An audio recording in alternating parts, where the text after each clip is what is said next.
Hi everybody. If you are new to my channel, I am Carla Lynn, the Disco Soldier and label boss of Disco Soldier Records. I am doing this video to give you a tutorial on how to cue a record and to just give you a little bit of information to kind of help you out around the turntable. Let me get a record.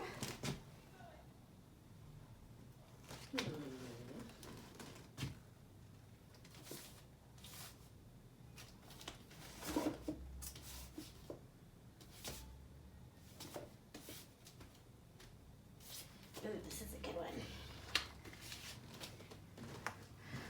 Okay. So before I do anything, I always clean my records. This is a technique, which is the industry standard for professional vinyl DJs, especially in a club setting. Take off my jacket here so I don't accidentally cue my record.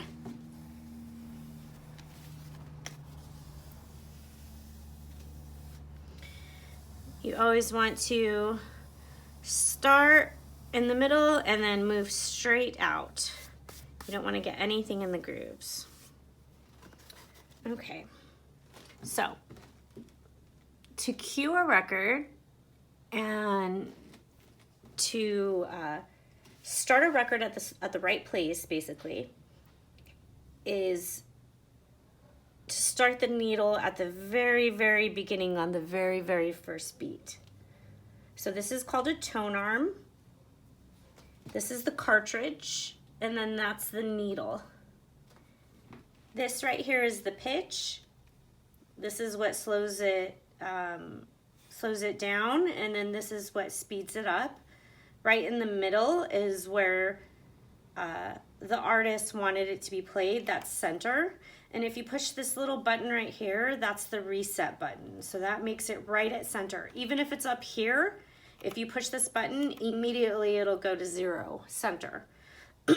So whenever you're seeing professional DJs in a club setting or at a rave, underground party, whatever it is, they're gonna have this reset button off so that they're able to pitch the record down low or pitch it up faster to adjust it to the other record that they're trying to mix it into. Which vinyl DJs, they mix records by their ear.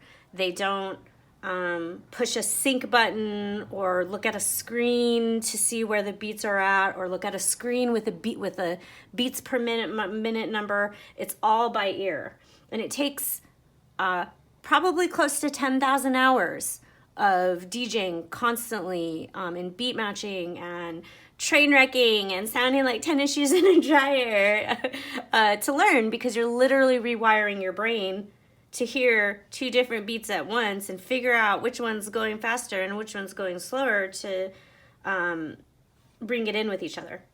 Anyway, let's get back to the topic at hand.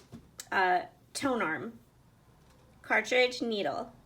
So there's a little metal needle here, and that's connected, and once it gets put in the groove where there's a vibration from the music made, it moves, and that sound moves through the tone arm into the mixer and then through the speakers, and that's how you hear music on a vinyl record. It's literally a vibration scratched into vinyl. Some people really don't know or understand what a vinyl record is. I know before I started going to parties or really getting heavily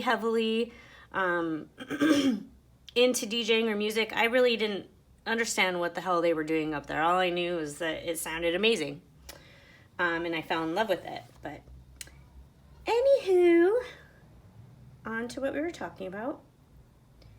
So, and I don't, okay, so this record is played at 45, because you can hear that's the right speed, and that's the amount of revolutions that goes around, 33 or 45. That obviously is slower, right? And we're at center here. So we're gonna go at 45. And you can kind of see where it starts. There's a little like line. You could see the difference in the record where it's like slick and then where it's a little more variation, and that's where the music is. So you want to put the needle as gently as possible. Oh, by the way, if you're not a if you don't have experience putting a needle on a record while it's spinning, I would highly recommend making sure that it's not moving and putting it on and then pushing start. Okay? But for the sake of this tutorial, what I would like you to do, I'm going to show you how to cue a record in terms of a DJ, is you're going to let it start by pushing start, put it down, and you always want to make sure and keep your hands clear of this, right? Because it's like a moving target. Okay, so it started already, so we're going to rewind it.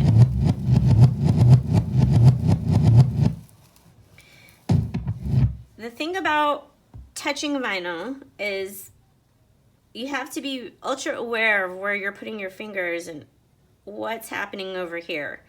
You don't want to put your fingers in the place where the music is, because your fingers have oils and dirt, and that gets locked in the grooves eventually over time. So you really only want to try to touch it on the tip, on the edge, and when you're rewinding it or moving the record or pushing the record, maybe in here where there isn't any variation. It's really funny. You'll see a lot of media and photography and even other styles of DJing that don't have to do with dance music necessarily, like a lot of scratch DJs and people that use Serato, which is a whole other thing than vinyl records, because it's still digital and they have a control vinyl, but it's not, they're just locked grooves put in there. It's not actual vibration that's being read through a needle. So anyway, you really want to only touch here in the center and at the very tip. So when you're cueing it or moving it around, middle part and then outside, and you really want to be thinking of the geometry here with how your arm moves as kind of like a hinge. Okay? Because any little change in velocity in your hand on the release of when you release, those are all milliseconds of time, right? So you got to think in terms of how quickly you're pushing it, how you're letting it go. All of those are things that you'll need to understand whenever you start cueing records. And there's even issues here that can happen if there's a record that's damaged, if it's loose here. For instance, this one's decent, but I've had records that had like damage here, or they were loose, and it's like you go to push and they would like, the bottom would take off before the record would. Or sometimes they're not even big enough here and they're like super stuck on here and it's hard to even put them down there. Okay. So again, we're starting at the beginning. Okay. So to cue a record is to start it at 1. 1 is the very first downbeat.